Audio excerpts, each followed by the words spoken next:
to a sacred covenant as life partners in God.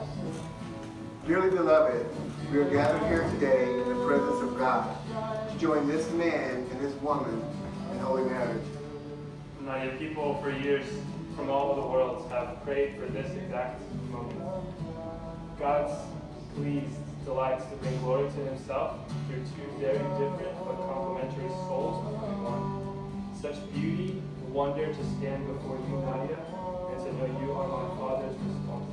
This precious gift that I will be faithful to cherish, to serve, and to love. I devote my life to serving Christ and you.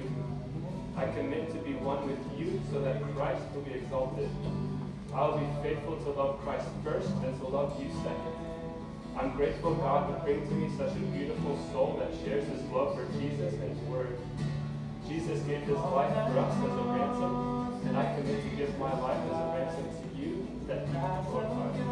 I enter this covenant with you, understanding that it is not about myself or you or even us together, but Christ alone.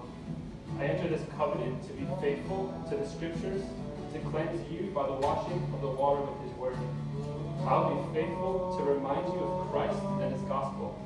I'll be faithful to abide in the true and great vine that is Christ with you. I'll be faithful to love you as Christ loves the church. Whatever the pain, the trial, the sickness, the circumstance, I enter this covenant with you and commit to protecting our oneness with Christ and our oneness with one another in Christ. I commit to make much of Christ with you. I commit to counting you as more significant than myself. I commit to pray earnestly for you, for our family, and for the generations to come that will be influenced by Christ in us together. My flesh is weak and incapable of loving patiently, selflessly, and kindly. I will undeniably fall short of every act of faithfulness, every commitment, and every devotion spoken before you. At times I will fail to love you as you deserve. But I promise to trust God to help me see you as he sees you. I promise to trust God to help me love you as he's loved me. I promise to the best of my ability that I will choose to be obedient to Christ, to be faithful to God our Father in heaven, and to strive for submission daily under his lordship.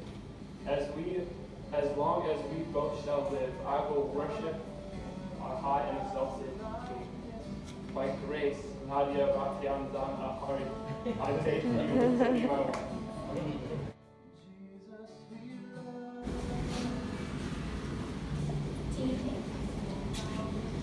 From the first time we've talked, I know that there is something special about you.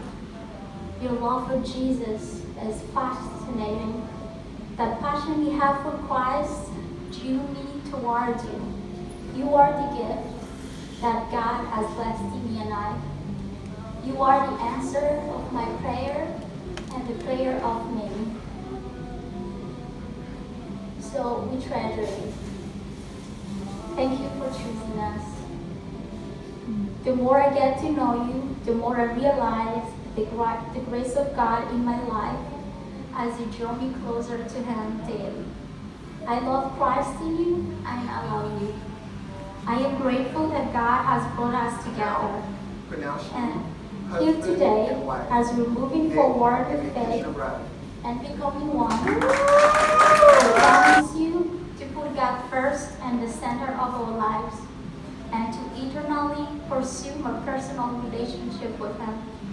I promise to live out to my calling as a wife, to support you, to stand beside you, to walk alongside you, to cheer you on as we offer God's kingdom. I promise to love you, to honor you, to respect you, and to trust to lead me and our family. I promise to be faithful to you and to constantly pray for you. I promise to share your victories as well as your troubles. And I promise to always choose you and you will fight for us. I guess first I have to introduce myself. I'm the youngest brother of Nick. And I'm pretty nervous to speak in front of a lot of people right now. But on this beautiful occasion. So there's a Bible scripture that I've been seeing a lot lately. 1 Corinthians 13, verse 13, it says, "And now these three remain, faith, hope, and love. But the greatest of these is love." When our mom passed away when we were kids, we lost the meaning of these three things. We had no guidance, we had no meaning or direction in life, and we were pretty lost. It is truly amazing to see how God worked his way into my brother's life through faith. Nick found a new path in life doing God's will. Hope has given him the perspective to understand that everything happens and has happened for a reason. God has truly been more in his life than he knew, because now love. I remember him telling me how much he was praying to God to bring someone into his life. Earlier this year that happened. God brought Nadiah and Timmy. I couldn't be more happier for all three of them, and I know our mom feels the same way too. If everyone can raise their glasses, their tea glasses, we'll do a little toast. Just to Nick and Nadiah and Timmy and their future. May God bless you guys and your new journey in life together as well. I see like the journey that he's taking right now, especially towards marriage, and like it's a blessing to be part of this. Like I see why he was trying to push this journey on me. I'm grateful that I'm here today and able to share this thing with you guys. Nadiah is being tested for the first time. I can't say where we're going off to. Welcome to Nadiah.